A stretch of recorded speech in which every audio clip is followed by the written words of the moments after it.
Antarctica की बर्फीली जमीन पर एक रहस्यमयी गुफा के अंदर एक बूढ़ा पेंगुइन गुरुटुंडा एक पुरानी किताब पढ़ रहा होता है, जिसमें एक मंत्र का जिक्र है जो किसी गुप्त शक्ति को जागृत कर सकता है। गुफा के बाहर एक युवा और जिज्ञासु पेंगुइन पैडी अपने दोस्तों के साथ खेल रहा होता है। अचानक उसे गुफा के अंदर से चमकती रोशनी दिखती है। पैडी अपने दोस्तों से छुपकर गुफा में दाखिल होता है और देखता है कि गुरुटुंडा किसी मंत्र का जाप कर रहा है, जिससे एक रहस्यमयी चिन्ह दीवार पर उभरता है। गुरुटुंडा पैडी को देख लेता है और गुस्से में कहता है कि वह यह मंत्र किसी को नहीं सिखा सकता, क्योंकि यह बहुत खतरनाक है। पैडी जिद करता है कि वह सीखना चाहता है। गुरुटुंडा उसे समझाता है कि इस मंत्र के पीछे एक पुरानी कथा छुपी है जो बर्फीले साम्राज्य को खतरे में डाल सकती है। गुरुटुंडा कहानी सुनाता है कि सैकड़ों साल पहले एक दुष्ट पेंगुइन डार्कविंग ने इस मंत्र का इस्तेमाल किया था, जिससे बर्फीला तूफान आया और पूरा साम्राज्य नष्ट हो गया। पैडी मंत्र को भूल जाने का वादा करके वापस लौटता है, लेकिन मंत्र का पहला हिस्सा उसके दिमाग में बस जाता है। रात में पैडी सपने में देखता है कि कोई रहस्यमयी आवाज उसे मंत्र पूरा करने को कह रही है। सुबह होते ही पैडी अपने दोस्त फ्लिपर को बताता है कि उसे मंत्र सीखना ही होगा ताकि वह अंटार्कटिका को बचा सके। गुरुटुंडा को जब यह बात पता चलती है तो वह डर जाता है और पैडी को चेतावनी देता है कि मंत्र पूरा करने का मतलब बर्फीली दुनिया का अंत हो सकता है। पैडी और फ्लिपर गुप्त रूप से किताब को चुराकर मंत्र को समझने की कोशिश करते हैं।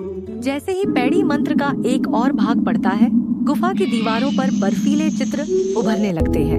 गुरुटुंडा प्रकट होते हैं और कहते हैं कि अब मंत्र को रोकना असंभव है। डार्कविंग की आत्मा, जो वर्षों से मंत्र की शक्ति का इंतजार कर रही थी, बर्फ की गहराइयों से जाग जाती है। अंटार्कटिका में बर्फीला तूफान उठने लगता है और हर कोई डर जाता है। गुरुटुंडा पैडी को बताता है कि केवल वही इसे रोक सकता है, क्योंकि अब वह मंत्र का अंतिम उत्तराधिकारी बन चुका है। पैडी डरते हुए भी मंत्र का अंतिम हिस्सा पढ़ने का फैसला करता है, लेकिन उसे पूरा यकीन नहीं है कि वह सही कर रहा है। डार्कविंग पैडी के सामने प्रकट होता है और उसे अपनी सेना में शामिल होने का प्रस्ताव देता है। पैडी अपने दोस्तों की मदद से डार्कविंग को मात देने की योजना बनाता है। फाइनल मुकाबला शुरू होता है। डार्कविंग और पैडी आमने सामने होते हैं। पैडी को अचानक समझ में आता है कि मंत्र को उल्टा बोलने से इसकी शक्ति खत्म हो सकती है।